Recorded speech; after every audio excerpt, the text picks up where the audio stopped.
ಇಷ್ಟೋ ತನಕ ಏನು ಮಾತಾಡಿದ್ರು ಕೇಳಿಸ್ಕೊಂಡ್ರಾ? ಸೊ ನಿಮ್ಗೆ ಏನಾದರೂ ತೊಂದರೆ ಆದರೆ ಯಾವ ನಂಬರಿಗೆ ಫೋನ್ ಮಾಡ್ತೀರಾ ನೀವು? ಯಾವುದು?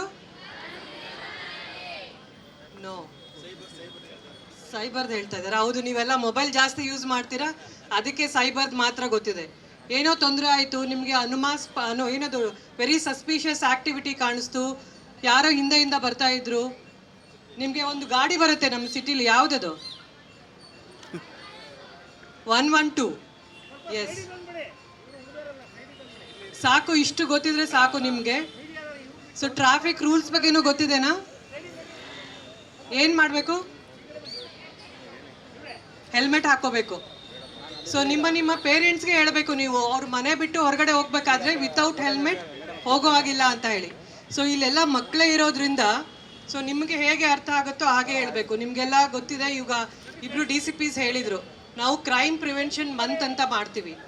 ಯಾಕಂತಂದರೆ ಅದು ನಮಗೆ ಕ್ರೈಮ್ ಪ್ರಿವೆನ್ಷನ್ ಮಾಡೋದು through out service, through out 365 days. ನಿಮ್ಮನ್ನು ಯಾಕೆ ಇನ್ವಾಲ್ವ್ಮೆಂಟ್ ಮಾಡ್ಕೋತಾ ಇದ್ದೀವಿ? ನಿಮ್ಮಲ್ಲೂ ಸ್ವಲ್ಪ ಲೋನಸ್ ಲೈಸ್ ಆನ್ ಯು ಆಲ್ಸೋ. ಅಂದರೆ ಸಾರ್ವಜನಿಕರಾಗಿ ನಿಮ್ಮೆಲ್ಲೂ ಒಂದು ಸ್ವಲ್ಪ ರೆಸ್ಪಾನ್ಸಿಬಿಲಿಟಿ ಇದೆ ಅಂತ ಹೇಳಿ. ಎಲ್ಲೋ ನಿಮ್ಗೆ ಏನೋ ಸಸ್ಪಿಷಿಯಸ್ ಕಾಣಿಸ್ತಾ ಇದ್ರೆ ಪೊಲೀಸ್ಗೆ ಇಮಿಡಿಯೇಟ್ ಹೇಳಬೇಕು, ಏನೂ ನನಗೆ ಬರೋದಿಲ್ಲ, ಇದು ನನಗೆ ಸಂಬಂಧ ಇಲ್ಲ, ಅದೇನೋ ಆಗ್ತಾ ಇದೆ, ನಡ್ಕೊಂಡು ಹೋಗ್ತಾ ಇದೆ ಅಂತಂದರೆ that is not the right thing. So your contribution is also very much important.